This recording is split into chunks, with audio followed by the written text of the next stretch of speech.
I was an engineer, and in 2008, lost my job due to the economic collapse.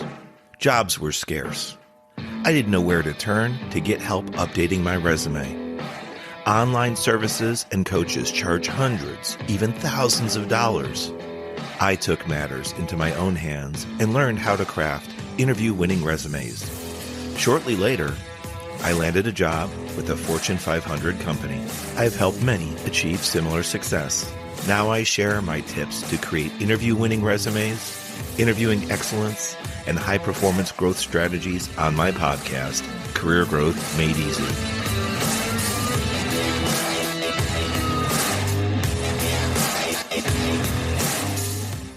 Welcome back to the Career Growth Made Easy podcast. I'm your host, Craig Ansell.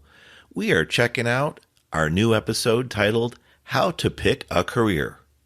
Let me tell you, if you're confused about your career, confused about what you want to do or what you want to be, then this episode is absolutely for you. As part of coaching, I continue to have the opportunity to meet with our aspiring high school and college students. For many, there's an underlying theme. I don't know what I want to do when I graduate. Or, I was interested in helping others. Nursing was my thought. But you know what? The internet says it doesn't pay well. Before we talk about your ambitions and your dreams, let's back up a bit and dissect that last statement. The internet says it doesn't pay well. Well, that's a head-scratcher. Now, for starters, I want to be clear. I'm not singling out nursing. This discussion we're going to have could take place for any career field, from working in customer service because you enjoy the interaction and have good people skills, maybe working in field service such as trades, such as the trade skills of manual labor, plumbing, electrical, communications, roofing. You might be good with your hands. You could be in office work because you're good with computers or numbers. And finally, to one of my fields, engineering, because maybe you can visualize and design things that you see. So those are all great fields to work in, and I've not named them all. But again, this is not specifically about the nursing comment that was made earlier. So it seems in this last case, the internet can make strong impressions on a rising talented youth. So I stayed with her for quite some time, and we started deconstructing what her understanding about pay meant. And simply it was, the internet says it, the job, doesn't pay well. So that turned her off from being interested in moving forward. I asked her, well, in your situation, do you know what your current expenses are on a monthly or annual basis? To which she replied no. I had asked her if she was familiar with a budget or budgeting system, and after a shy shrug, she said no. So then we talked a little bit more about what pay could be for her potential job or career. There was hourly pay, where you're paid by the amount of hours you work per day, per week, every 2 weeks, or every month. And then there's salary pay, which you agree upon a pay, and that range is broken down from 1 year over a weekly or biweekly period. It does not fluctuate, so it's fixed. And whatever they've agreed to pay you and you've accepted, that will be your pay day in, day out, week in, week out, with the exception of having a potential opportunity for bonuses or special pay situations if the company has special needs, maybe delegations or positions that you could be temporarily moved to support them. But again, that's another discussion. So back to hourly pay, being paid by the hour, by the minute that you work. The more you work, the more you're paid. There are sometimes opportunities for overtime. Most fields, 40 hours per week is what you work for full time. After that, every hour would be considered overtime pay. And in many fields, you could be paid 1.5, even 2x, so 1.5 to 2 times your salary, depending on how your overtime is set up. And then there can be special overtime pay if you work weekends, Sundays, and sometimes holidays specifically. So the point being, you need to understand what the pay structure is about for the jobs that you're applying for. But backing up to this original comment, it doesn't pay well. Why am I exploring this so thoroughly? Because we all need to have an understanding of what our expenses are, putting a budget together. Our budget is part of what our expenses are, but it's also part of what our income will be when we're out in the world working for our careers and our jobs. So maybe some jobs do pay less than others. Sure, there's a handful of them we can name where they're hourly and they may pay $10, $12, $15 an hour. But then there's professional jobs that are salaried, as I mentioned earlier, which is a fixed pay on a recurring paycheck basis. No matter how much you work or how little you work, how hard your day or your work week was, you're still getting paid the same. So you have to consider those things when it comes time to selecting a job and a career. However, we need to understand what pay means to you and I. And in her case, it was a simple statement. It doesn't pay well. It's vague, it's broad, and it has no context. I explained to this young lady that once she would break down what her expenses would be when she was living on her own out in the world, that she would then be able to identify what her budget would be, what her needs would be, so that she would have, these are the expenses I'm going to have every week, every month, and this is the amount of income I'm going to need to support myself. Now, there's the hardcore expenses, I would say, the recurring expenses that you can't get away from, which would be rent or lease. It would be electrical, such as utilities, water, sewer, things like that. And then you might need something for communications, such as Wi-Fi, internet, maybe cable. You have to go through and see what your regular expenses are.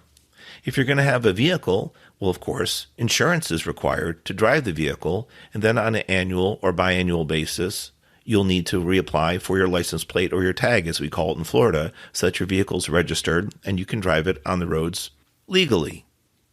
Now, I won't cover every type of budget expense on this show, but the point being is that you have to put things in perspective when you're thinking about your career. I recommend you going after your passions, your dreams, your desires, because there's an old saying that exists, and it's something like this: find a job or a career that you love, and you'll never work a day in your life. What's behind that? The meaning is that if you're doing something that you truly enjoy, something that your heart tugged you and pulled you to or pulled you toward, yes, you're working, but you're not doing it in a manner that you forget your purpose, your reason in life. Maybe if you wanted to be in nursing, like this original discussion started with this young lady, it might be to help others. It might be because maybe somebody in your family got sick and a nurse or a medical person helped them, and maybe you want to pay it forward. You never know the reasons why people want to pick the jobs or careers that they do. But I recommend that we not be dissuaded by the fact that the internet says it doesn't pay well. Again, I'm not singling out any particular search engines. I'm not singling out any particular sites because honestly, I don't know where this young lady searched. But what I can tell you is that those simple 1-2 sentence statements can really hurt you and dissuade you or detract you from wanting to go into your true field, your true career field.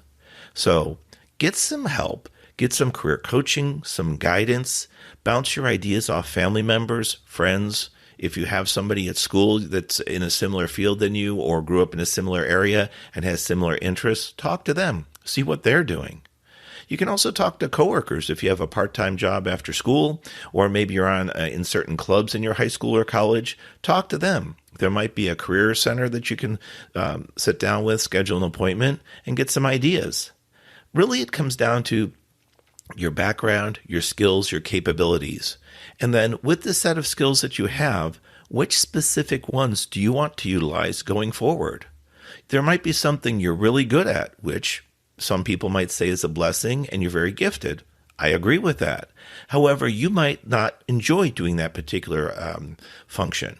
I don't know what that would be for you, but there are certain things that maybe I'm good at that I don't like doing anymore, such as automotive work. As I start to, let's say, get more experienced in life, aka getting a little bit older, there's a lot of technologies that I'm familiar with working on. There's a lot of mechanical experience I have with my hands, a lot of hands-on skills, but it gets more difficult to crawl around in these vehicles as the engines and transmissions get jam-packed into the hoods, and there's a lot less wiggle room. So there's a lot more maneuvering around in vehicles. Plus, living in Florida, as you know, it is incredibly hot down here. Heck, it can be almost any time of year, and you can just take 10 steps from your air-conditioned house to your vehicle. You could be in any type of clothing, from swimsuit and sports equipment to, heck, church clothes, fully dressed up in a suit, and just those 10 steps, you'll be sweating. It doesn't matter in Florida. It's always hot. The point being, it can be difficult to work on vehicles in Florida year-round because of the heat. So even though you're good at something, you might not enjoy it. And that's the other part I was talking about. Find a job or career that you love, and you'll never work a day in your life. I think I had to do some of my prior automotive work because I didn't have the funding to have paid mechanics do it, so I picked up those skills over my 30-plus years of experience, and now I'm very confident and strong with my skills repairing vehicles. But again, when there becomes a choice, I can have the choice to do that work here in my home, in my driveway, or potentially my garage, or take my vehicle to a local service shop and have the work done there. Sometimes it's a matter about economics, and other times it's a matter of your time, your experience, and how much energy you can devote on a project. So while talking about today's show, how to pick a career, think about your skills, think about your capabilities, and then think about what you're really good at. What have you received comments on, compliments? What if people come to you for suggestions or feedback, maybe asked you to help them, support them, or even do a task or a specific exercise for them because they knew that you were very good at that? If you appreciate being requested for certain jobs, tasks, particular opportunities come up, and you're favored for those, whether it's at school, at your work, you might want to think about that. What are the true underlying skills, the capabilities that I have that others are seeking out in me? Maybe others are seeing things in me that I can't see in myself. That's something that I've shared on prior episodes where I said, I've looked in the mirror and I've seen the enemy, and it is me, right? Sometimes we can't get past our own selves. Sometimes we just can't get past the fact that we are stopping ourselves from a career path or a career opportunity of success. So we have to be careful if we're standing in our own way, blocking our own path. Need to get up with energy and spirit and positivity and embrace the day that's ahead. And while you're embracing that day, remember what we just talked about your capabilities, your skills. You don't have to do the things you're good at, that's true. But if you enjoy doing what you're good at, then that might be where you want to take your future job and maybe even turn it into a career. Now, truth be told, it might be difficult to take your working skill set, the skills that you're blessed with and that you're very handy with, and apply it to a particular job because you'd say, well, I'm good with my hands, Craig. Was there a job title that said good with your hands? Probably not. But then you start to think a little further. Are you good with large objects, small objects? Are you really good with fine-tuned, small, meticulous things like, let's say, watch parts and eyeglass repair? Or would it be more larger objects, again, like vehicles or industrial heavy-duty equipment? Where does your specific skill set lie if you're a hands-on person? Maybe you're great with computers, but you don't want to go into IT or IS, information technology or information systems. Maybe you just want to work on a computer. Do you want to be someone doing data entry that loads information in, possibly from multiple formats such as paper and other forms, into a computer so the data is entered and stored online? Or would you rather work in coding, learning a language that a computer speaks so that you can instruct the computer what to do and it can perform services and create products or services for others? It can perform an output. There's many languages out there to choose from. You can work on languages that, again, produce products, produce services, produce forms on the website, and monitor data, control data. Or maybe you'll want to work in something else with computers. Again, if you're hands-on, you could maybe work on computers, servers, wiring, routers, just to name a few things. But it's really up to you. Going back to this, the underlying message I'm beating into this episode is that don't let the internet tell you something pays well or doesn't pay well. Use it as a reference, but definitely get some coaching help, guidance, talk to someone in a field or two that you're interested in, and think about what you might be able to do with the skills that you have. Now, on the other hand, if you're younger in your experience and in your career field, like this one young lady was, she was a junior in high school. She maybe hasn't acquired all her education yet. I know over the age of 50, I still haven't, and I'm always learning. I believe in learning for a lifetime. So maybe she has an idea what she wants to do, but doesn't know how to do it. And that's not a problem for her or for you, because that's what school, that's what trades and hobbies classes are for, to give you the abilities by learning from seniors and others that are experienced in these senior members that are experienced in these fields that can share with us and teach us the ins and outs of a particular trade, a particular profession. Heck, you can even do an internship where you work alongside someone that's in that field you might be interested in, such as nursing, such as plumbing, electrical, being an electrician, communications, roofing, engineering, IT. There's a number of areas. And sometimes these internships are paid, which is a boost, a benefit, and other times they're unpaid. You really have to realize what it is that's important to you. Is the money important in this situation, so the internship must be paid? Or should it be unpaid and you're not worried because maybe you're living at home as a high school or college student, or you don't have significant expenses that need to be covered? Because really, it's all about the experience. If you can find out something in your younger years of your job or your career hunting life, and you can find out, I thought I wanted to be a nurse, I thought I wanted to be a doctor, or I really wanted to work in IT or IS, and then when you spent a couple days, couple weeks, or if you're fortunate, a few months or maybe a semester working in that field, even part-time or interning, and it just totally rubs you the wrong way and turns you off, maybe you were misguided into that field by others. Maybe you had a misunderstanding or misinterpretation of what that field would do, what the task, what the responsibilities were. Job descriptions and all that on the internet are great, but it's working in the field, talking to others that do that walk the walk, talk the talk. That's where you're going to learn firsthand experience.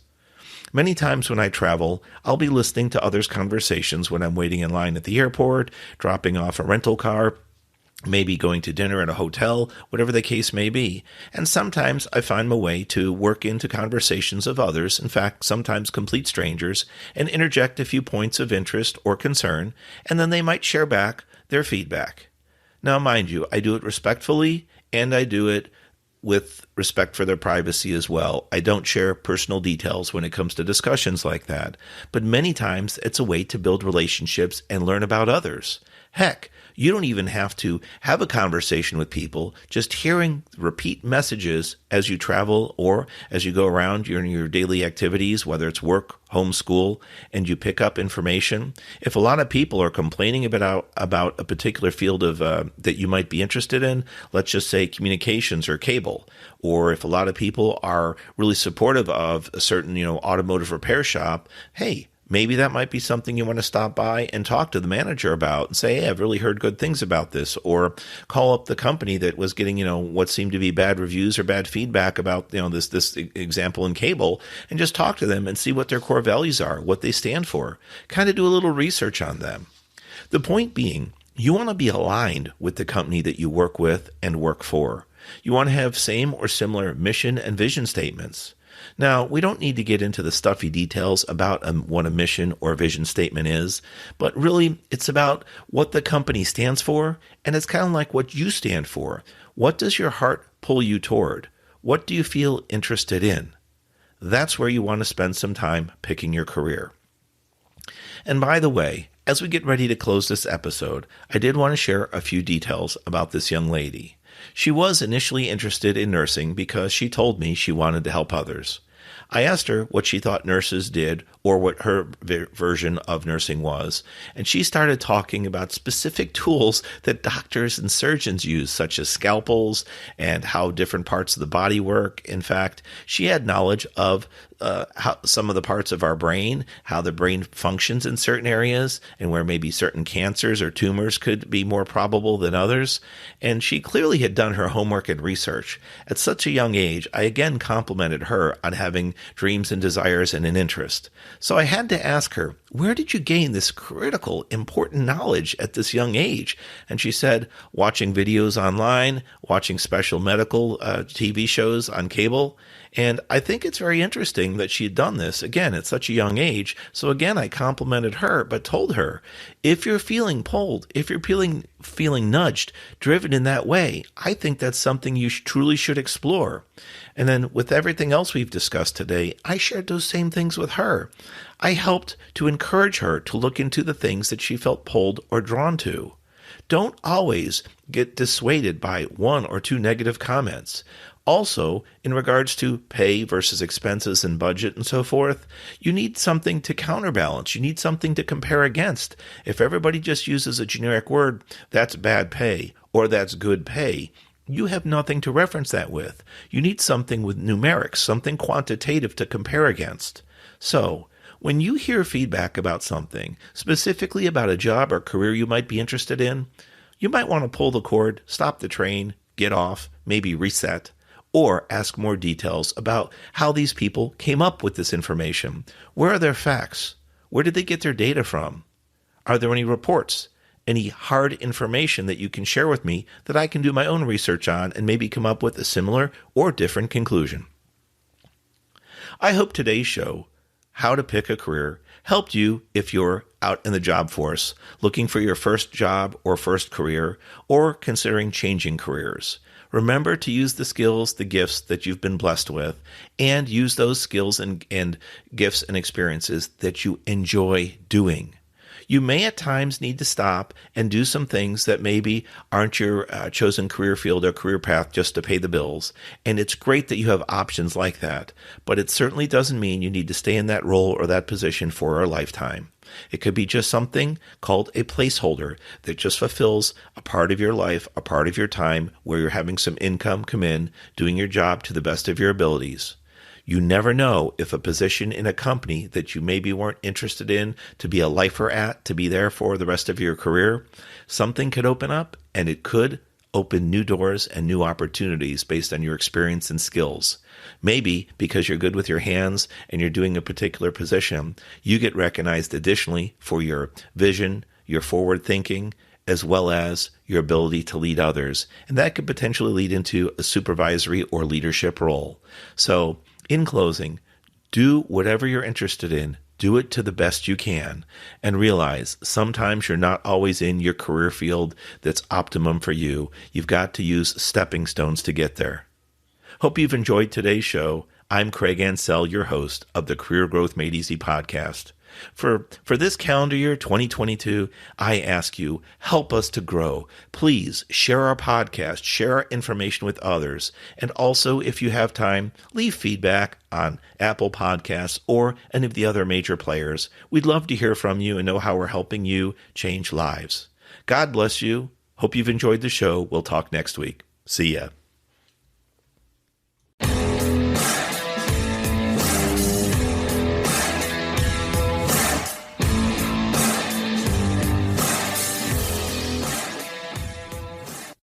Thanks for watching. If you've enjoyed this episode, be sure to subscribe to our channel. New episodes every Monday. In the meantime, why don't you follow us on social media at Craig Ansell on Facebook, LinkedIn, and Instagram. To book a coaching appointment, download our free guides, or join our email list, check out the links in the description below.